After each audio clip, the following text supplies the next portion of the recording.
ఉరుములు మెరుపులతో కూడిన భారీ వర్షం, తీవ్రంగా వీచిన గాలులు, అప్పుడే నిర్మించిన గోడ. ఈ మూడు సింహాద్రి అప్పన్న స్వామి భక్తుల పాలిట శాపంగా మారాయి. ఏకంగా 7 ప్రాణాలు తీశాయి. సింహాద్రి అప్పన్న స్వామి చందనోత్సవం జరుగుతోంది. స్వామివారి నిజ రూపాన్ని దర్శించుకునేందుకు భారీ సంఖ్యలో భక్తులు తరలివచ్చారు. కొందరు రాత్రి సమయంలోనే వచ్చి ఆలయంలో నిద్రించారు. అర్ధరాత్రి తర్వాత ఒక్కసారిగా వాతావరణం మారడం, భారీ గాలులతో కూడిన వర్షం కురవడంతో అక్కడున్న సిమెంట్ గోడ కూలింది. పక్కనే ఉన్న భక్తులపై పడింది. ఈ ప్రమాదంలో 7 ప్రాణాలు కోల్పోగా మరో 4 తీవ్రంగా గాయపడ్డారు.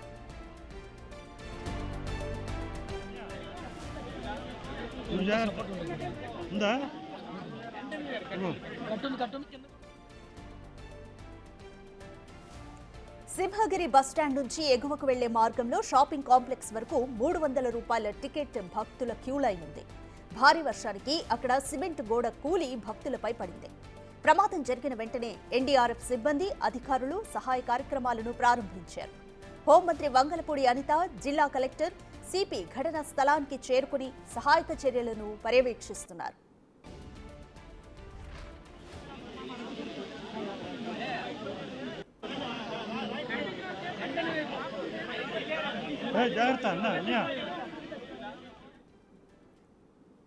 పెద్ద గాలి దుమారంతో చాలా ఉరుములు మెరుపులతో కూడిన భారీ వర్షం అయితే వచ్చింది.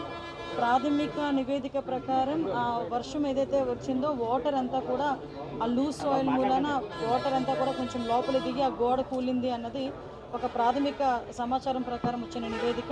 ఇంకా కూలంకషంగా మా వాళ్ళందరూ కూడా ఒకసారి ఎంక్వైరీ చేస్తున్నారు. అట్ ద సేమ్ టైం అక్కడ 300 రూపీస్ క్యూ లైన్ ఉంది. ఆ క్యూ లైన్ అక్కడ జస్ట్ కరువు ఉంటుంది అనమాట. అంతవరకు అంత హెవీ క్రౌడ్ కూడా లేరు. జస్ట్ కరువు మూలన ఒక జస్ట్ కొంచెం క్రౌడ్ అక్కడ ఉన్నారు. అది మూవ్ అవుతూనే ఉన్నారు. ఎక్కడ కూడా మనకి ఆగిపోవడం కానీ అంటువేం లేదు. చాలా అన్ఫార్చునేట్ థింగ్, ఆ గోడ పడిపోవడం వలన సుమారుగా 7 ప్రాణాలు కోల్పోవడం జరిగింది. అందులో 4 పురుషులు ఉన్నారు, 3 స్త్రీలు ఉన్నారు. ఇంకా మిగతా రెస్క్యూ ఆపరేషన్స్ కూడా జరుగుతున్నాయి. సంఘటన జరిగినది అని తెలిసిన వెంటనే ఇమీడియట్గా ఎస్డీఆర్ఎఫ్ బృందాలు, ఫైర్ డిపార్ట్మెంట్, పోలీస్ డిపార్ట్మెంట్, అదేవిధంగా ఇక్కడ పనిచేస్తున్న వాలంటీర్స్ చిన్నపిల్లలైనా వాళ్ళకి చేతులెత్తి దండం పెట్టాలి. నిజంగా వాలంటీర్స్ అయితే ఇమీడియట్గా కొంతమందిని బయటకు తీసుకొచ్చి అప్పటికప్పుడు హాస్పిటల్ కూడా తరలించారు. ఎన్డీఆర్ఎఫ్ టీం కూడా ఆన్బోర్డ్ అయింది. ఎన్డీఆర్ఎఫ్ టీములు 2, ఎస్డీఆర్ఎఫ్ టీంలో ఒక 2, fire department and police department అందరూ కలిసి రెస్క్యూ ఆపరేషన్స్ కూడా చేస్తున్నారు. ఇప్పుడు మొత్తం అంతా క్లియర్ చేస్తున్నారు అందరూ కూడా. నిజంగా చనిపోయిన వాళ్ళ కుటుంబాలందరికీ కూడా ప్రగాఢమైన సంతాపం తెలియజేసుకుంటున్నాం. స్వామివారి దర్శనం కోసం వచ్చే భక్తుల కోసం మెట్ల మార్గంలో వెంబడి రిటైనింగ్ వాల్ను నిర్మించారు. చందనోత్సవం కావడంతో భక్తుల కోసం ఓ భారీ టెంటును కూడా ఏర్పాటు చేశారు. గాలివాన సమయంలో టెంట్ కోసం ఏర్పాటు చేసిన స్తంభాలు కదిలిపోయి రిటైనింగ్ వాల్పై పడిపోయాయి. వర్షం కారణంగా ఆ గోడ అప్పటికే పూర్తిగా నానిపోయి ఉండడం, అదే సమయంలో స్తంభాలు కూడా పడడంతో గోడ కూలి పక్కనే ఉన్న భక్తులపై పడింది. ఈ ప్రమాదంలో కొందరు అక్కడికక్కడే మృతి చెందారు.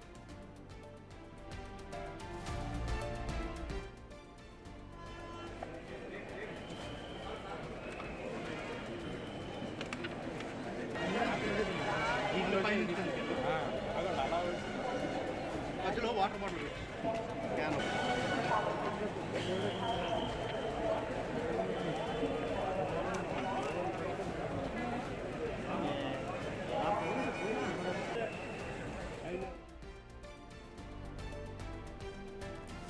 మృతి చెందిన వారిలో 3 మహిళలు, 4 పురుషులున్నారు. పూర్తి వివరాలు మా ప్రతినిధి రాజు అందిస్తారు. సింహాచలం లక్ష్మీ నరసింహస్వామి ఆలయంలో జరిగిన అపశృతి ఈ చందనోత్సవానికి ఒక విధంగా చెప్పాలంటే అపకీర్తనే చెప్పాలి. ఇంచుమించుగా 8 మందికి పైనే చనిపోయారనే ఒక సమాచారం అవుతుంది. ఇప్పటికే చనిపోయినటువంటి వాళ్ళకి సంబంధించినటువంటి మృతదేహాలని కేజీహెచ్ మార్చురీకి అయితే తరలిస్తున్నారు. 300 రూపాయల ఈ ముఖ్యంగా దర్శనానికి క్యూ లైన్కి సంబంధించినటువంటి గోడ కూలిపోవడం, ఆ భారీ వర్షం వచ్చినటువంటి నేపథ్యంలో మొత్తం అంతా కూడా మట్టి పిల్లలు నానిపోయి గోడ కూలినటువంటి నేపథ్యంలో మొత్తం ఆ భక్తుల మీద పడిపోయినటువంటి పరిస్థితి ఉంది. ఆ భక్తులకు సంబంధించి 8 మంది వరకు చనిపోయారు. ఇంకా 15 మందికి తీవ్ర గాయాలైనట్లుగా తెలుస్తుంది. ఇంకా మృతుల సంఖ్య పెరిగే అవకాశం అయితే ఉందని ఆ సమాచారం అందుతుంది. ఇప్పటికే ఎస్డీఆర్ఎఫ్, ఎన్డీఆర్ఎఫ్ టీములు కూడా మొత్తం రెస్క్యూ ఆపరేషన్ అయితే చేస్తున్నారు. శిథిలాల కింద ఉన్నటువంటి వాళ్ళందరినీ కూడా బయటికి తీస్తున్నటువంటి పరిస్థితి ఉంది. కేజీహెచ్కి వస్తున్నటువంటి మృతదేహాలు ఒక్కొక్కటి కూడా మనం చూడొచ్చు. కుంపట్ల మణికంఠ ఈశ్వరరావు అనే అనే ఆ వ్యక్తి ఈస్ట్ గోదావరి అంబాజీపేటకు చెందినటువంటి వ్యక్తి. అతని మృతదేహం అయితే ప్రస్తుతం ఆ కేజీహెచ్ తరలించారు. ఒక్కొక్క మృతదేహం అటు ముఖ్యంగా చూస్తే అప్పన్న కొండపై నుంచి ప్రస్తుతానికి దిగువ తీసుకొస్తున్నటువంటి పరిస్థితి కనిపిస్తుంది. అంటే ఇంత ప్రమాదం జరగడం అనే దాన్ని సింహాచలం చరిత్రలోనే ఎప్పుడు చూడలేదనేది తెలుస్తున్నటువంటి పరిస్థితి ఉంది. ముఖ్యంగా ఈ ప్రమాదం జరిగినటువంటి సమయంలోనే దర్శనాలు కూడా కొనసాగుతున్నాయి. అంటే వంశపారంపర్య ధర్మకర్త ఆలయ చైర్మన్ పోసపాటి గజపతిరాజు, ముఖ్యంగా అశోక్ గజపతిరాజు, అదేవిధంగా హోంమంత్రి అనిత, కొండపల్లి శ్రీనివాస్, కలెక్టర్ సిపి, ఇలా మొత్తం ముఖ్యమైనటువంటి వాళ్ళందరూ ఉన్నటువంటి సమయంలోనే ప్రమాదం జరగడంతో అక్కడ దగ్గరుండి పర్యవేక్షణ అయితే చేస్తున్నటువంటి పరిస్థితి కనిపిస్తుంది. అయితే వస్తున్నటువంటి అంటే ఏ ప్రాంతాలకు సంబంధించినటువంటి చనిపోయారు ఏంటనేది పూర్తి వివరాలు ఇంకా తెలియరాలేదు. అయితే మృతుల సంఖ్య పెరిగే అవకాశం ఉన్నటువంటి నేపథ్యంలో పూర్తిగా పర్యవేక్షణ అయితే ప్రస్తుతం కొనసాగుతున్నటువంటి పరిస్థితి ఉంది. వెలికి తీసినటువంటి ఒక్కొక్క మృతదేహాన్ని ప్రస్తుతం ఆ కేజీహెచ్ మార్చురీకి అయితే తరలిస్తున్నారు. మృతుల సంఖ్య ఎంత వరకు పోయింది, ఎందుకంటే దాదాపుగా ఇంకా 15 మందికి తీవ్ర గాయాలని తెలుస్తున్నటువంటి నేపథ్యంలో ఆ గాయపడినటువంటి వాళ్ళని మెరుగైన చికిత్స కోసం ఆసుపత్రులకు తరలిస్తున్నారు. వాళ్ళు ఇంకా చనిపోయే అవకాశం ఉందని అయితే మనకు అందుతున్నటువంటి సమాచారం. ఓవరాల్ గా చూస్తే చందనోత్సవానికి సంబంధించి అన్ని ఏర్పాట్లు చేశామని చెప్పినా కూడా జరిగినటువంటి ఈ అపశృతిలో దాదాపుగా 8 మంది చనిపోయినటువంటి పరిస్థితి కనిపిస్తోంది. Cameraman Ajit, Raju, big TV, Visakhapatnam. Simhachalam ఆలయంలో చనిపోయినటువంటి ఒక్కొక్క మృతదేహం ప్రస్తుతం అయితే విశాఖ కేజీహెచ్కి అయితే వస్తున్నాయి. కేజీహెచ్కి మృతదేహాలన్నింటినీ కూడా తరలిస్తున్నారు. దాదాపుగా అంటే అందుతున్న సమాచారం ప్రకారం అయితే 8 మంది వరకు చనిపోయారని తెలుస్తుంది. అయితే ఇప్పటికీ 5గురు సంబంధించినటువంటి ఆ బాడీస్ ఒక్కొక్కటిగా విశాఖ కేజీహెచ్కి అయితే వస్తున్నాయి. అండ్ ముఖ్యంగా ఈ ప్రమాదం అంటే ఈ సింహగిరి బస్ స్టాండ్కి వెళ్తున్నటువంటి దారిలో ప్రహరీ గోడ, సిమెంట్కి ప్రహరీ గోడ కూలిపోయినటువంటి నేపథ్యంలో ఈ ప్రమాదం అయితే సంభవించినట్లుగా తెలుస్తుంది. దాదాపుగా శిథిలాల కింద చాలా మంది ఉన్నారు. ఇప్పటికే ఎస్డీఆర్ఎఫ్, ఎన్డీఆర్ఎఫ్ బృందాలు మొత్తం ఈ సహాయక చర్యలు అయితే చేపడుతున్నటువంటి పరిస్థితి కనిపిస్తుంది. మృతదేహాలని ఒక్కొక్కటిగా అంటే రెస్క్యూ చేసి వాటన్నింటినీ కూడా అంబులెన్స్లో కేజీహెచ్కి పోస్ట్ మార్టం నిమిత్తం అయితే తరలిస్తున్నారు. అయితే అన్నట్టు ఇప్పటి వరకు చనిపోయినటువంటి వ్యక్తులు ఎవరు ఏంటనేది గుర్తించడం కష్టంగా మారింది. కుటుంబ సభ్యులు, బంధువులు వీళ్ళందరూ వచ్చి వీటన్నింటినీ ఐడెంటిఫై చేస్తేనే కానీ ఎవరు ఏ ప్రాంతానికి సంబంధించినటువంటి వాళ్ళు చనిపోయారు అనేది తెలిసే అవకాశం అయితే లేదు.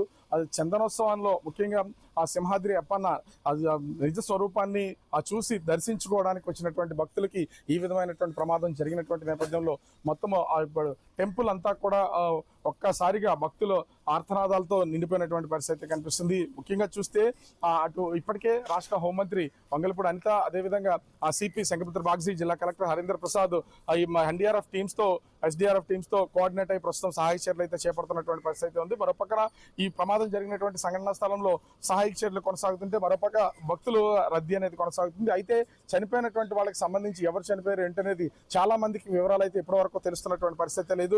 వాళ్ళందరినీ ఒక్కొక్కరుగా విశాఖ కేజీహెచ్కి చనిపోయినటువంటి వాళ్ళని తీసుకొస్తున్నటువంటి పరిస్థితి ఉంది. అయితే మనకి తాజాగా అందుతున్నటువంటి సమాచారం ప్రకారం ఇప్పటికీ అంటే మార్చరీకి 5 మృతదేహాలను అయితే తరలించారని చెప్తున్నారు. మరొక 2 మృతదేహాలు రావాలని సమాచారం అయితే ఉంది.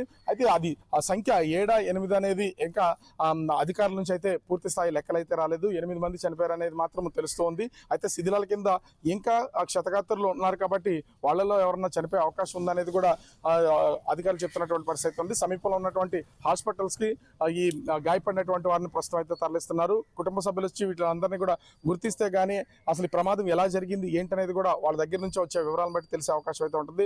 వర్షం జోరుగా కురిసినటువంటి నేపథ్యంలో నాని ఆ సిమెంట్ కూడా ఒక్కసారిగా భక్తుల మీద కూలిపోయినటువంటి నేపథ్యంలో ఈ ప్రమాదం జరిగినట్టుగా ప్రస్తుతం అయితే మనకు అందుతున్న సమాచారాన్ని బట్టి తెలుస్తోంది. Cameraman Ajit, Raju, big TV, Visakhapatnam. Right. Simhadri Appanna Swamy చందనోత్సవంలో అపశృతి చోటు చేసుకుంది. స్వామివారి నిజ రూపాన్ని దర్శించుకునేందుకు భారీ సంఖ్యలో భక్తులు తరలివచ్చారు. సుమారు 2 లక్షల మంది దాకా 24 గంటల్లోనే భక్తులు స్వామిని దర్శించుకుంటారని అంచనా. అయితే కొందరు రాత్రి సమయంలోనే వచ్చి ఆలయంలో నిద్రించారు.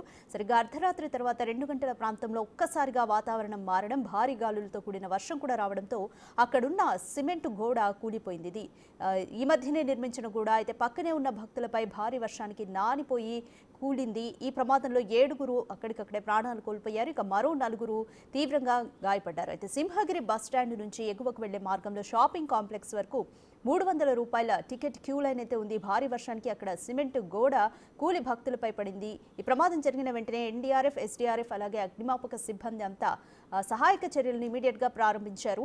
హోంమంత్రి వంగల్పూడి అనిత, జిల్లా కలెక్టర్ సిపి ఘటనా స్థలానికి చేరుకుని సహాయక చర్యలను పర్యవేక్షిస్తున్నారు. వీరంతా కూడా అశోక్ గజపతిరాజు కూడా మొదట స్వామివారిని దర్శించుకున్నారు. వీరంతా స్వామివారి దర్శనం కోసం అక్కడే ఉన్నారు గుడి దగ్గరే.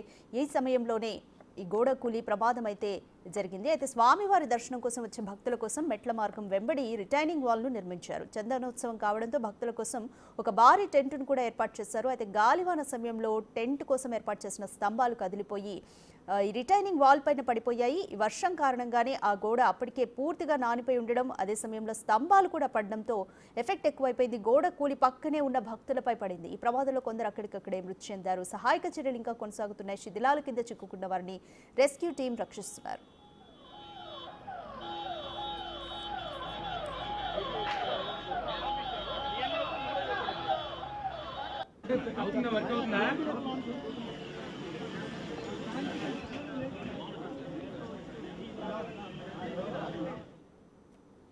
అయితే 20 రోజుల క్రితమే ఈ గోడ నిర్మాణం మొదలైంది. ఆ నిర్మాణం కాస్త వర్షానికి కూలిపోయింది. దీనికి సంబంధించి పూర్తి వివరాలు మా ప్రతినిధి మహేష్ అందిస్తారు. చందనోత్సవంలో గోడ కూలిన ఘటనలో మృతుల సంఖ్య 7కు చేరింది. ప్రస్తుతం మనం ఆ ఘటన జరిగిన ప్రదేశంలోనే ఒకసారి చూడొచ్చు. సాధారణంగా గత ఏడాది అంతకుముందు ఏడాది కూడా ఇదే మార్గం నుంచి భక్తులందరూ కూడా స్వామివారి దర్శనానికి వచ్చిన దారిది. ఈ దారి చూడొచ్చు మనం ఎంత క్లియర్గా ఉండేదో. కానీ ఈ ఏడాది భక్తుల సౌకర్యార్థం కోసం ఒకే దారిని రెండుగా చీల్చారు. ఆ చీల్చిన దారిని 20 రోజులకు ముందు ఒక పెద్ద గోడలాగా కట్టి 2 వైపులు పెట్టారు. అంటే ఈ స్ట్రైట్గా వచ్చిన దారి మనం చూడొచ్చు. ఇప్పుడు ఇక్కడి నుంచి నేను నించున్న ఈ ప్రదేశం నుంచి కరెక్ట్గా 2గా చీల్చినటువంటి ఈ దారిని మళ్ళీ మీరు ఒకసారి మనం దృశ్యాలు చూడొచ్చు. ఎడమ పక్క అలాగే కుడిపక్క కూడా 2 వైపులుగా కూడా 300 రూపాయల టికెట్లో భాగంగా ఇటు పెట్టారు. ప్రస్తుతం ఇటువైపు ఏమో 300 రూపాయలకు సంబంధించినటువంటి భక్తులందరూ కూడా వెళ్లాల్సిన పరిస్థితిలో ఇక్కడ గోడ కూలిన పరిస్థితి కనిపిస్తుంది. మనం చూస్తున్నాం గోడ ఇక్కడ దాదాపు 15 మీటర్ల మేర గోడ నిర్మించారు. 20 రోజులకు ముందు మాత్రమే హుటాహుటిన భక్తుల సౌకర్యార్థం కోసం ప్రభుత్వం ఏర్పాట్లు చేసింది. అందులో భాగంగానే ఈ 15 మీటర్లకు సంబంధించిన గోడ కట్టారు. మనం చూడొచ్చు సిమెంటు ఇటుకలతోనే మాత్రమే కట్టారు. బేస్మెంట్ స్ట్రాంగ్గా లేదని ఈ ఘటన మనకి ప్రత్యేకంగా చెప్తుంది. ఎందుకంటే ఈరోజు రాత్రి 2 గంటలకు సింహాచలం చుట్టుపక్కల ప్రాంతాల్లో భారీ ఎత్తున వర్షం పడింది. ఆ వర్షం కారణంగాన వర్షంతో పాటు పెద్ద గాలులు కూడా వేశాయి. అక్కడి నుంచి కొండ మీద ఉన్న నీరంతా కూడా ఈ కిందకి లోతట్టు ప్రాంతాలకి ఇదే మార్గం గుండా వచ్చేది. అయితే గతంలో చూసుకున్నట్లయితే గోడ లేకపోవడం వల్ల మెట్ల మీద కింద నుంచి పూర్తిగా కిందకి వెళ్ళిపోయిన పరిస్థితి అయితే ఉండేది. కానీ ప్రస్తుతం గోడ అడ్డం కట్టడం వల్ల ఫోర్స్కి గోడ మొత్తం కూలిపోయిన పరిస్థితి ఉంది. చూడొచ్చు మనం ఇక్కడ ఈ యొక్క స్తంభం చూస్తుంటే కొన్ని టన్నుల బరువు ఉండి ఈ స్తంభం కూడా ఆ ఫోర్స్కి కింద నేల రాలిపోయిన పరిస్థితి ఉంది. అలాంటప్పుడు ఆ పెద్ద గోడ అంటే ఈ చివరి నుంచి మనం చూడొచ్చు దాదాపు ఒక 15-20 అడుగుల దూరంలో ఉన్నటువంటి ఆ గోడ మొత్తం నిర్మాణం మొత్తం మీద నుంచి కూలిపోయింది. మట్టి అంతా కూడా కిందకు పడిపోతున్న పరిస్థితి కనిపిస్తుంది. ఇప్పుడు ఇక్కడ ఒక్కొక్క ఇటుకు దాదాపు 20 నుంచి 30 కేజీల ఇటుక ఉంది. ఇది ఇలాంటి బరువు ఉన్న కొన్ని వందలాది వేలాది ఇటుకలన్నీ కూడా క్యూ లైన్లో ఉన్న భక్తుల మీద పడితే పరిస్థితి ఏ విధంగా ఉంటుందో పాపం వాళ్ళు ఎంత నరకయాతన అనుభవించారో మనం చూడవలసిన పరిస్థితి ఉంది. వెంటనే గోడ కూలిపోయిన వెంటనే భక్తులందరూ కూడా ఆహాకారాలు చేసిన పరిస్థితి. వెంటనే ఇక్కడ ఉన్నటువంటి ఎస్డీఆర్ఎఫ్ ఎన్డీఆర్ఎఫ్ సిబ్బంది అంతా కూడా ఇక్కడికి వచ్చి కొంతమందిని కాపాడిన పరిస్థితి ఉంది. అయితే అప్పటికే ఈ ఘటన జరిగిపోవడంతో చనిపోయిన పరిస్థితి ఉంది. మృతుల సంఖ్య అంతకంతకు పెరిగిన పరిస్థితి. మొదట్లో 2 మాత్రమే చనిపోయారు అనుకున్న తర్వాత ఎన్డీఆర్ఎఫ్ ఎస్డీఆర్ఎఫ్ సిబ్బంది తవ్విన కొద్దీ మృతుల సంఖ్య పెరుగుతొచ్చింది. దాదాపు ఇప్పటికీ 7 మంది చనిపోయిన పరిస్థితి ఉంది. ఇద్దరు పరిస్థితి విషమంగా ఉండడంతో స్థానికంగా ఉన్నటువంటి ప్రభుత్వ హాస్పిటల్కి అయితే తరలించారు. మెరుగైన వైద్యం అందిస్తున్నారు. చూడవచ్చు గోడకైతే గ్రిల్లు కూడా కట్టారు. ఎలాంటి పరిస్థితి వస్తుందని చెప్పి గ్రిల్లు కూడా ఏర్పాటు చేశారు. దాంతోపాటు భక్తుల సౌకర్యార్థం నీడను కూడా ఏర్పాటు చేశారు. ఇప్పుడు మనం ఈ మీదను చూస్తుంటే మన టెంట్లు అవి కనిపిస్తున్నాయి, లైటింగ్ అది కనిపిస్తుంది. ఇలాంటి స్తంభాలన్నీ కూడా చాలా వరకు ఉన్నాయి. ఈ రైట్లో మనం కుడివైపు చూస్తుంటే మనకి ఆ టెంట్ కూలిపోయిన పరిస్థితి. అంటే ఎంత పెద్ద స్థాయిలో గాలిలు వేస్తుంటే ఇంత నిర్మాణం పడిపోయి ఉంటుందో ఒకసారి ఆలోచించవచ్చు. ఆ కూలిన గోడ కూడా ఆ నిర్మాణం అంత పెద్ద స్థాయిలో ఏమీ లేదు. మొత్తం చూస్తుంటే అంత నిర్మాణం కూడా స్థాయి కంటే నిపుణుల అంచనాల ప్రకారం అయితే మంచి స్థాయిలో కట్టించాలి. కానీ చూస్తుంటే అంత చిన్న చిన్న పేర్చినట్టు మాత్రం కనిపిస్తుంది. నాణ్యమైన కట్టడం కూడా ఇక్కడ లేదని చెప్పి మనకు కనిపిస్తుంది. మట్టి కూడా బంకమట్టి, నీరు వస్తే కిందకి దొర్లిపోయి అంటే మట్టి కనిపిస్తుంది. ఆ నిర్మాణాల్లో మొత్తం అన్నీ కూడా ఆ సంబంధించినటువంటి టెంటు అలాగే పెంకులన్నీ కూడా కిందన జారిపోయిన పడుతుంది. ఇంత పెద్ద రాడ్డు మనం చూస్తుంటే, ఇంత పెద్ద రాడ్డు భక్తుల మీద పడుతుంటే వాళ్ళ శరీరాల్లో ఎంత చిన్న భిన్నం అయిపోయి ఉంటాయి. ఒకసారి మనం ప్రత్యక్షంగా ఆ సమయంలో ఉంటే ఎంత నరకవేదన అనిపించారో మనకి కనిపిస్తుంది. అయితే దీనిపై ఇప్పటికే ఎన్డీఆర్ఎఫ్, ఎస్డీఆర్ఎఫ్ అందరూ కూడా వచ్చి ఇక్కడ పరిశీలించారు. ప్రస్తుతం అయితే హోంమంత్రి అనిత అలాగే ఆలయ అధికారులు, ఇంజనీర్లు అందరూ కూడా ఇక్కడికి వచ్చి పరిశీలించారు. ఘటనపై ప్రత్యేకంగా చర్యలు తీసుకుంటామని చెప్తున్నారు. నిపుణుల బృందం అలాగే దీని మీద కమిటీ కూడా వేశారు ఆలయ అధికారులకు సంబంధించి. హోంమంత్రి అనిత ఇక్కడ వచ్చి, కలెక్టర్ ఇక్కడికి వచ్చి ప్రత్యక్షంగా ఇక్కడ పరిస్థితిని పర్యవేక్షించారు. ఘటనకు సంబంధించి నిర్మాణం లోపమా లేకపోతే నిర్వహణ లోపమా, రెండిట్లో దేనికి సంబంధించి ఎవరి మీద చర్యలు తీసుకోవాలని దానిపై కూడా కమిటీని వేశారు. కమిటీ రిపోర్టు ప్రకారం అయితే చర్యలు అయితే ఉంటాయని చెప్పి హోంమంత్రి అనిత చెప్తున్న పరిస్థితి. అయితే ఒక పక్క బాధితుల కుటుంబాల్లో కూడా బాగా కన్నీటి పర్యంతమై ఉన్నారు.